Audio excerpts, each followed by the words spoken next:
জলশ্বাস দেখানো হবে, রক্তের জলশ্বাস প্রস্তুত থাকেন। আপনার বাবা খুনিদের সাথে আলোচনায় বসে নাই, আমরা কিভাবে বসি? আমার ভাইয়ের রক্তের দাবি ছাড়া কি আমরা যাব? আমাদের ভাইদের রক্তের হিসাব দিতে হবে।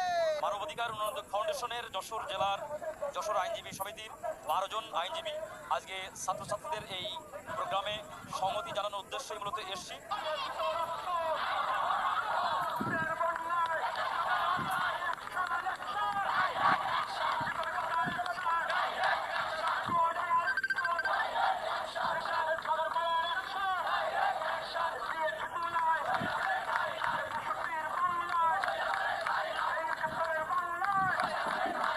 ছাত্রলীগের বিরুদ্ধে ছাত্র জনতার অ্যাকশন, যশোরবাসীর অ্যাকশন।